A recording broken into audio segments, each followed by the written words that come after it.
بعد فقد قال الله تبارك وتعالى في القرآن المجيد والفرقان الحميد.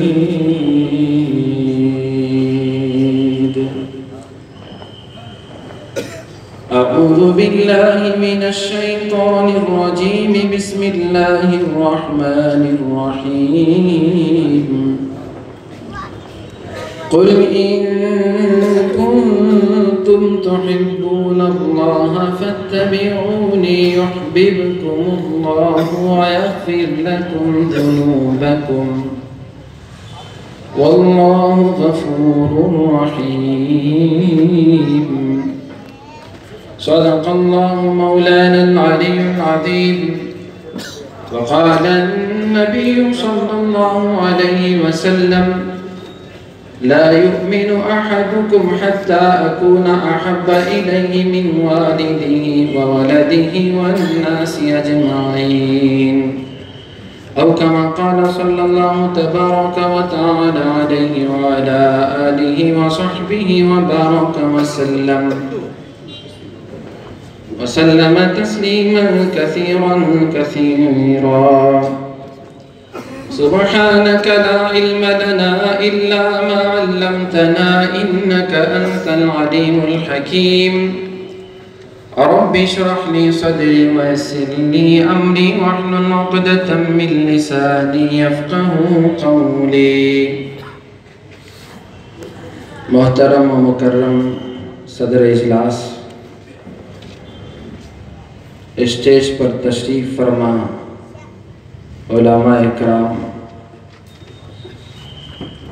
سیاسی قائدین، سماجی خادمین اور شہر کولار کے معزز عمائدین، آج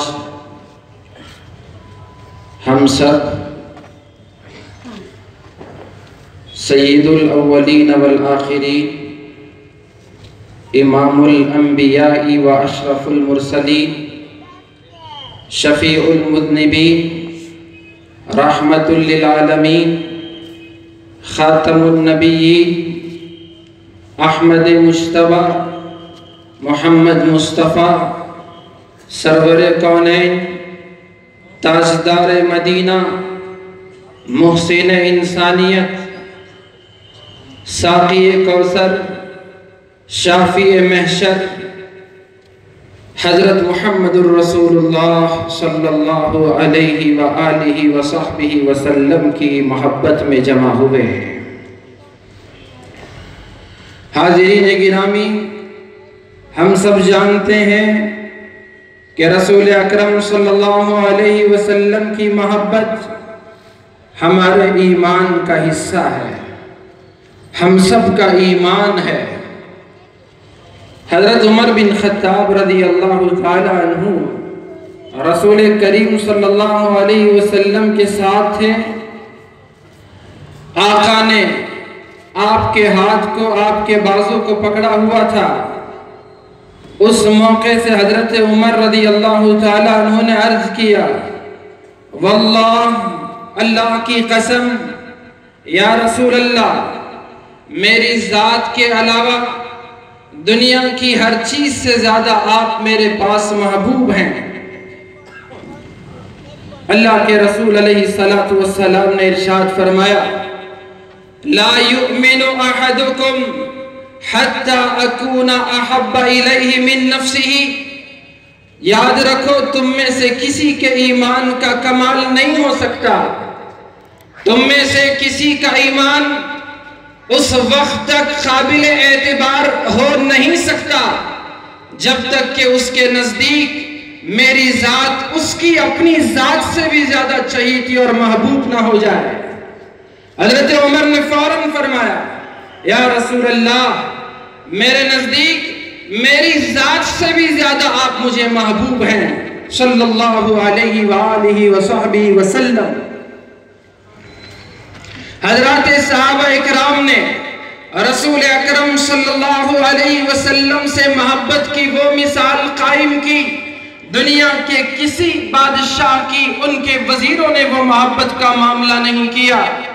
عروہ نے مکے کے سرداروں کی مجلس سے سچ کہا اور خطاب کرتے ہوئے کہا میں نے اپنی آنکھوں سے دیکھا ہے، میں نے بڑے بڑے بادشاہوں کے دربار تو دیکھے ہیں لیکن کسی بادشاہ کا اتنا اکرام و اعزاز کرتے ہوئے میں نے نہیں دیکھا جتنا کہ محمد عربی کے ساتھیوں نے صلی اللہ علیہ وسلم ان کا اکرام کیا ہے۔ قربان جائیں، میرے ماں باپ آپ پہ قربان ہو جائیں، حضور وضو کریں تو آپ کے وضو کا پانی صحابہ کے ہاتھوں میں گرتا ہے، اور حضور کی زبان منہ مبارک سے آپ کا تھوک مبارک نکلے تو صحابہ اسے آگے بڑھ کے اسے لیتے ہیں اور اپنے چہرے پہ اور ہاتھوں پہ مل لیتے ہیں۔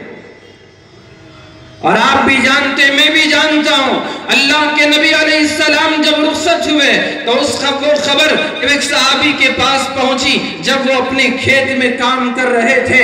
جیسے ہی خبر پہنچی انہوں نے آسمان کی طرف ہاتھ اٹھائے اور اللہ سے فریاد کی، یا اللہ، جب آقا جس کے چہرے کو میں روزانہ دیکھا کرتا تھا جب وہ دنیا میں نہیں تب میرے لیے آنکھ کی کیا ضرورت ہے کہ آپ کے بعد میں کس کو دیکھوں؟ یا اللہ میری آنکھ کی بینائی کو ختم کر دے۔ اللہ نے ان کی دعا کو قبول کر لیا۔